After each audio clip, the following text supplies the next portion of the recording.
Are you coming from Chicago? I am from Chicago, Illinois, yes, the Carl Hammer Gallery. It's your first time in Paris? It is my first time as an exhibitor here in Paris, yes. And since how long are you an art dealer? For about 35 years. How did you start? Started as a high school English teacher wanting to start collecting artwork by people who weren't educated or weren't academically trained, and I went about trying to define grassroots level art, and this is the result of that beginning and that exploration. The sticks are really indicative of a kind of a grassroots level expression in art. The sticks are created by a man who went by the street name of Stick Dog Bob, who was African American. He was a member of a street gang where he created each member's walking stick so that it would have the identity of black pride and black power, as you can see in this particular stick right here.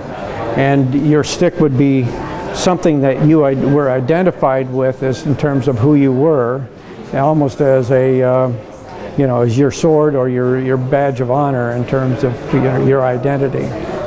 And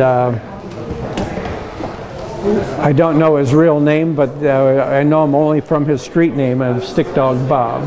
But it's really magnificent work. And other artists that we have, like Eugen von Bruenchenhein, who was a baker living in Milwaukee, Wisconsin. He fell in love with this woman, Marie, and he started photographing her and began a lifetime relationship with her. She became his everything, and they married, and the two of them together kind of explored the worlds beyond this particular world. He identified more with what was going on in outer space. He was really quite impacted by the first dropping of the atomic bomb, and he felt that defined his departure from wanting to be a part of the things on this planet. So he started exploring the miracles of the universe, and he traveled in his own mind through time and space.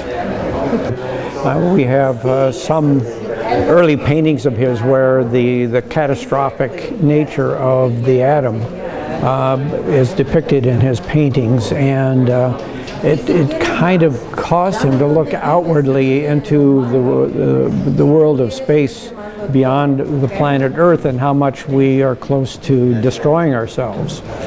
And so he started creating, both for, I think, for his own mind and for the sanctity of the two young married people now, newly married, that they were able to escape the perimeter or the barriers of Earth and into outer space. And he started painting about and writing poetry at the same time about escaping the planet Earth and being in places that were more idyllic, places that had less catastrophe going on in them, and were very beautiful and surreal and kind of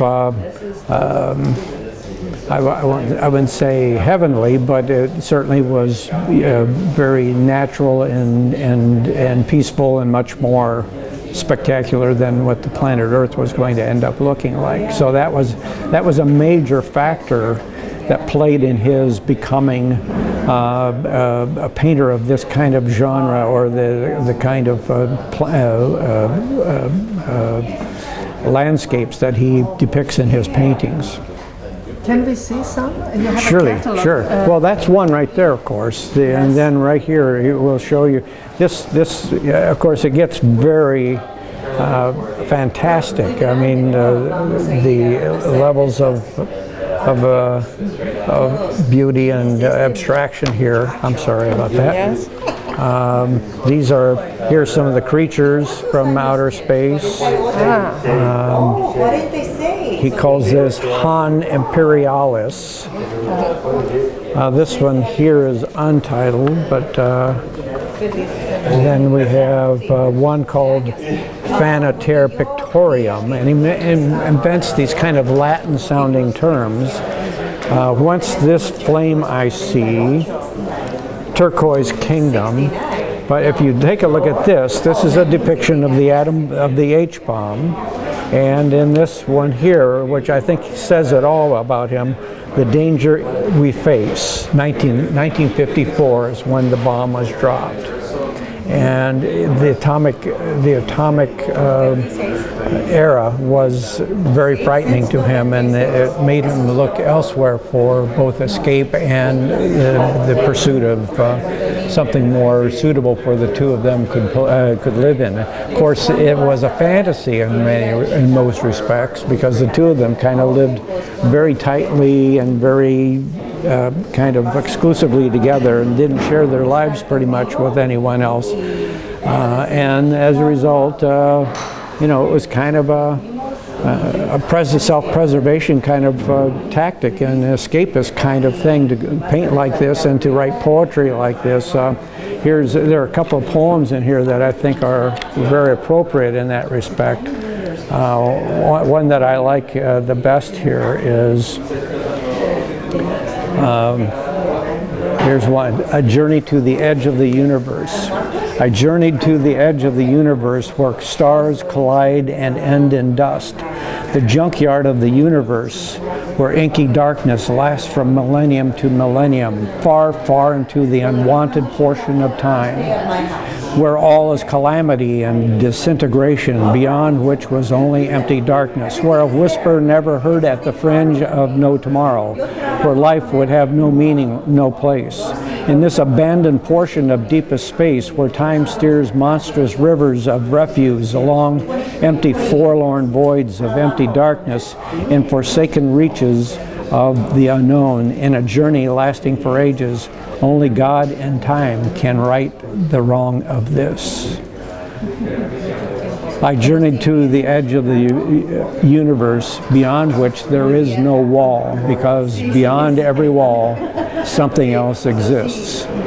My mind asked, how is space contained? How can so much empty void be explained? What goal could time have in all this tremendous job? Why giant stars where nothing else exists? Why endless nothing, too vast for human minds to grasp? Why the thunder of collision never heard? Where the spirit of universe is soundless without a word? Where unshattered dead stars float in darkness within a dark and senseless river? On and on to be reborn as only time shall decree.